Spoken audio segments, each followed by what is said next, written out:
I'm Arya Akhavan. I'm the owner of Surgical Precision Gems out here in Toronto. Our research lab basically got tired of asking other people to grow sapphires for us. So we said, fuck it, we're just going to buy the equipment ourselves and start growing them.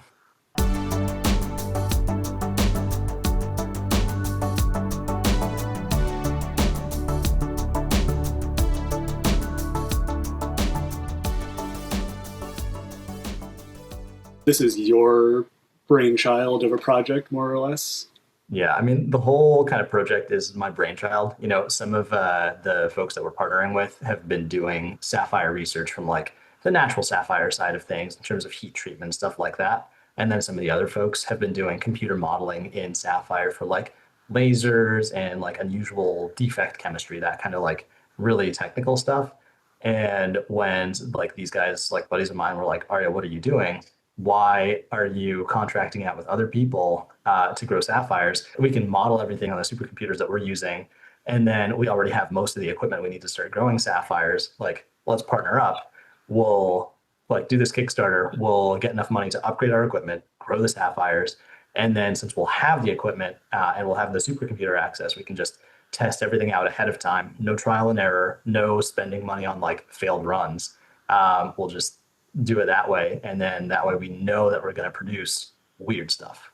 I mean, we've already proven the model in a bunch of exotic semiconductors, and we just published we just had a paper accepted for doing all of this in diamond. That was not only like we modeled it on a supercomputer, but then we tested it. So we had a bunch of lab grown diamond. We did all the heat treatments. We characterized everything, and our models work. They're completely valid in multiple different gem materials. We've also already done modeling in natural sapphire, so predicting all kinds of chemistry and like color changes in natural sapphire. We already know that our models work. They're like validated. They're completely fine. The question is, will they match with all of these unusual things that we're doing in sapphire? And one of our crystal growth partners is actually testing out the last set of validation we need in sapphire. So we're growing a lab sapphire doped with cobalt, which has been done in flame fusion, but that's impure, it's shitty, doesn't give you good data. So we're doing that.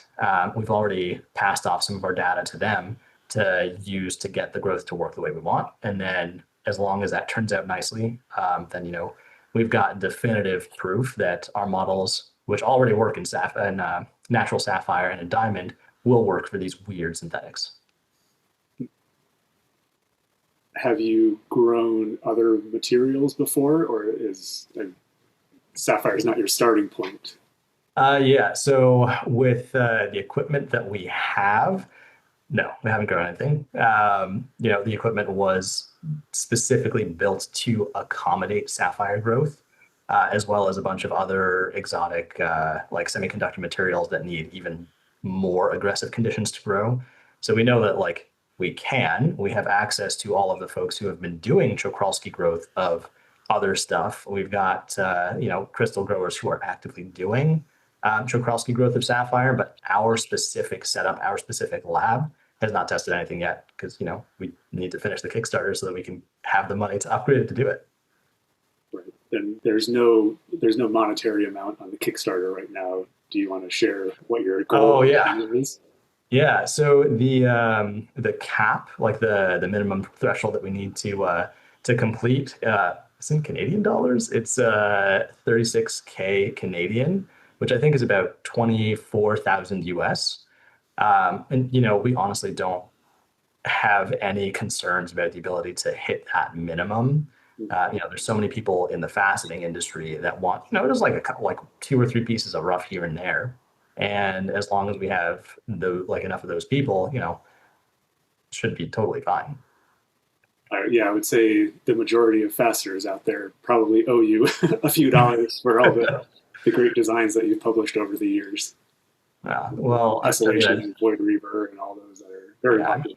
Putting up those designs was not intended to be like a self-serving measure. That was more of I'm really pissed off at the state of faceting. Why is nobody publishing anything? And that was in 2010, 2011, 2012. I'm just happy that those publishing designs and having all of this information open access helped to get people into the field because, there was small stagnant field, lots of people retiring, dying off. And then once we got all these new people coming in, there were all these crazy new ideas. We got gem cut studio out of it. We got facet edge frosting out of it. Like none of those were a thing until we had this big influx. So, I'm glad people like the designs, but nobody should feel like they owe me anything for that. It was a public service. Yeah, public service. But that being said, if you feel like you want to give back and contribute, no, this study is going to have all of its data published, and all this information is going to be made to the public, and it means new exciting sapphires will be available to the market indefinitely, like not locked behind some industrial firms like secret processes or anything like that. So, I mean, I guess you could view contributing to the Kickstarter as like a public service in kind. And the 24,000 or the 24 30,000 that it's going to take is definitely less than I was thinking to be able to grow sapphire, since I guess you're upgrading existing equipment and Right. buying Yeah. a whole new setup that helps things. Yeah. So I Considerably. mean, part of the thing is that the Mansours, so Mubashir Mehia and Mariam, are out in Turkey. They have like university access. They have their own industrial space and like a tech incubator. We have like university grade hydrometallurgy for like the raw materials. Their family owns a sapphire company, and they've been doing heat treatment of natural sapphires for God knows how long. They like have long-standing partnerships with the government of Sri Lanka for this kind of stuff. So it's not like we're new to the science side of things. And that makes, a lot of these connections that we have in the industry or on the science side of things mean that we can get things done basically just cheaper and more effective than, a couple of engineers who might not have experience in the field trying to build one in their garage, for example. You see people on Reddit try to do that every so often. It's like, that's not how this works. Please don't hurt yourself. But yeah, I mean, part of the low, relatively low cost is that. And then, there are special grants and other funding opportunities that we've been able to come by, which is how we managed to bring that value down to about 24,000 US. And so, are there, above and beyond that amount, are there any Oh, stretch yes. goals that you're Yeah. like to tease? So we have a bunch of stretch goals. I honestly, it's like half of this Kickstarter is marketed towards facetors and like industry people, and then the other half is marketed towards like people who buy gems and jewelry. So I wasn't really sure how quickly this would go, or like if we would just like barely squeak by, or if it would like really pick up, and if a lot of like the lay people, gem and jewelry people, like find this and start buying cut stones, rather than all of us buying rough. Um, it's a lot more likely for us to hit those thresholds. But engineering some gray sapphire, which we know we can do, we just haven't done yet. But that's like nobody's produced gray lab sapphire or gray lab spinel ever. So we're totally down for that. A true Paraiba lab sapphire that has that blue, like the like cyan colored glow to it. A couple of other really, unusual things, engineering fluorescence, for example, like ruby, sure, bright pink, or cobalt sapphire. That should be like a really dark red fluorescence, but we know that you can get orange because that's been described before. And there's some interesting other possibilities that we could be doing. We'll keep those secret. All right. Yeah, there are a few of those colors. There are some like Vernet codes that are out there that are supposed to kind of imitate them, but usually that's just a very thin rind on the outside, and if you don't look Yeah. at it, it disappears, or it's not quite the same thing as. No, 100%. I mean, I think you've seen like the number 16 or the number 18 where they're really nice, like pinky pad paracha colors, but they've got like a paper thin rind, and no matter what you do, it always ends up pale. Well, fuck that. We're growing Tokralski, so everything's going to be totally evenly colored, which means that we can get very consistent, um, basically color distribution throughout the entire material. So if you think about like the blue Verneuil sapphire that has the blue rind and the white core versus the Czochralski stuff, which is perfectly even throughout. We can do the same thing for some of the greens, or like the Paraibas that have green with a blue rind, or for the Padparachas that have a little bit of uneven coloring, or the purples, for example, because those are always a blue rind with a pink or purple core. Like we can fine tune that fairly easily. Yeah, Now, I'm not saying that we're gonna like reproduce every single variant code of Sapphire because that's right. a lot of stuff. But yeah, just for possibilities of what we can do, or like recreating some of the ones that have been defunct for decades. Like I think number 13, like the grayish green. I mean, I've never actually seen a real piece of it, but sure, we'll make it. Why not? And do you want to just go over real quick the difference between Vernet and Chalkowski for Oh yeah. the folks at home? Technical details. Good. Thanks for reminding me. So most lab sapphire that's available to the gem and jewelry industry is grown by the Verneuil process. You basically take a whole bunch of powdered sapphire and some coloring agents, drop it through a specialized flame, and it like melts in the flame, and then it just kind of lands on a platform and almost like molten wax dripping off a candle. It'll like build up a little cylinder, and then you can like heat treat it or process it or whatever. So it gives you a sapphire, but it's got a bunch of internal strain. It's got a whole bunch of like growth lines in it. It may or may not have bubbles or a whole bunch of inclusions. We're going to be growing through the Czochralski method. So you melt down that powder in kind of a bowl. You dip a little seed in it and then slowly kind of pull it upwards. And that produces a totally even, totally smooth, like single crystal unit without any of these bubbles or inclusions or anything like that. With the Verneuil method, you also get what like a skin of one color and then a core of another. Sometimes it's noticeable, sometimes it's not. But with what we're going to be doing, it's going to be a perfectly even color throughout. And people that have seen this video on my channel hopefully have also watched the Ruby video that we did together a little bit ago. So they should know all this already, but just in case. Mhm. Uh, Yeah.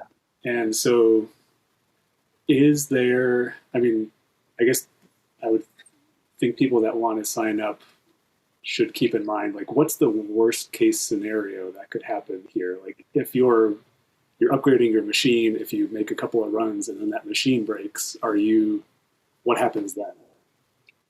So I guess for reference, given that a bunch of the people on the team are engineers who built the equipment in the first place and have modified it over the years, um, and have been doing heat treatment of things like diamond to even hotter temperatures, like substantially hotter temperatures. Absolute worst case scenario, if we somehow melt down the equipment, that can be rebuilt. Like it'll I can't imagine a scenario in which that would happen, but absolute worst case scenario that like it just slows us down. It sets us back by a couple of months. Yeah, you got the people on hand to repair Yeah, things. we've got the people on hand, we've got the tech incubator, we've got insurance, so shouldn't be an issue. It's one of the benefits of you didn't just buy a piece of equipment and set it up in your garage. You had the Right. No, it's like custom built, custom engineered by the people who are actually going to be doing everything. It's been in use for years, so And so after this Kickstarter, what's the future of the Gemstone Lab going to be? oh yes. So the whole point of this Kickstarter was for us to get the equipment upgrades, and we were gonna do that by pre-selling what is probably the most popular synthetic worldwide, other than diamonds, which is sapphire. But once we have that equipment, and once we've like done a whole bunch of sapphire test runs, it should be pretty easy for us to switch to other things. So the next obvious thing down the line from a research standpoint is spinel. There's a whole bunch of stuff that hasn't been done in spinel that probably should have been done decades ago, just from like a laser and industrial standpoint, let alone for like cool shit you can do in gems.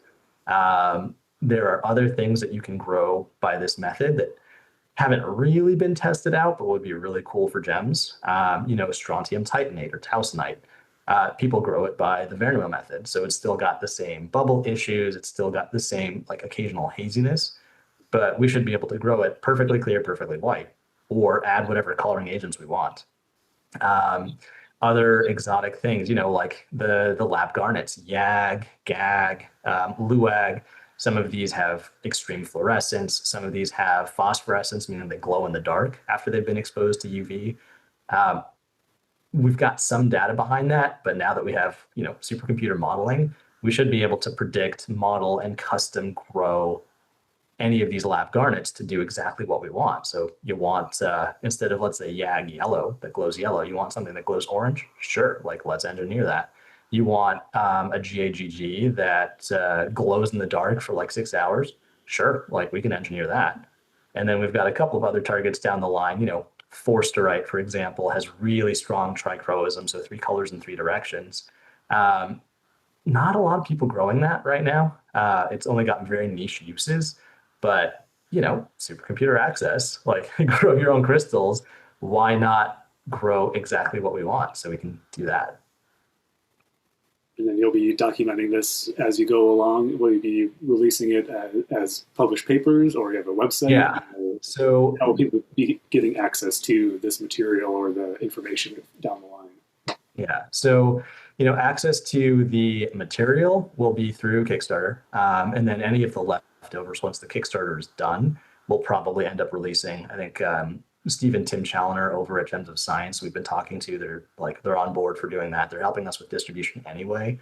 So leftover material and then like further distribution once the Kickstarter is done and over will be with them. As far as information, that'll be released to backers first. But then we are planning to publish papers both in scientific journals and in like the big gemology journals. So we've already talked to some of the editors and some of the folks at those journals for the gemology side, and they're very interested. And then, we've already published stuff in scientific journals, so we're just going to keep doing that. All the designs that you're releasing as well. Were those designed by you, or who made those, and is there any story behind them? Yeah, so for the Kickstarter, we wanted to have something that would be like Kickstarter exclusive because that draws in lay people who are interested in like unique gems and jewelry. So Brian Weeb and I, like Brian from Stag and Finch, got together and did these three custom designs. And we've actually included in like the stretch goals because people are like, oh, like, do you have ovals? I guess people really like ovals now for some reason, or like, oh, do you have a rupee? So we kind of shoved that into the stretch goals. And after the Kickstarter, there won't be any more of the cut gems available. Correct. Yeah. So after the Kickstarter, once everything is kind of done and set, then the cut stones aren't going to be available anymore. So these designs are going to be exclusive just for like Kickstarter backers. And then, if we do a future Kickstarter for other materials, we'll probably have other designs that are proprietary as well. But you're not gonna see these again. Right. So now's the chance for people to get them at a discount. Exactly. We also have early adopter discounts. So, for the people who are getting the first couple of sets of cut stones or the first couple of sets of rough, will be a little bit cheaper just to encourage that. All right. And so people should go over there now and follow the Kickstarter to get notified of when it goes live. But when is it going live? Yeah, 100%. Definitely go to the Kickstarter page, hit follow just so you get the notifications and the updates. It'll be launching either September 1 or September 2. The original date was September 1. Everything says do it at the first day of the month, but then everybody says don't do it on a holiday because, like people are going to be on vacation or doing whatever. So, it'll either be September 1 or 2. Haven't quite figured that out yet. Okay, well, I wish you the best of luck in that. And I'll keep my fingers crossed on this end. Hopefully, we'll have some really exciting lab sapphires. But always appreciated. Thanks for having me on.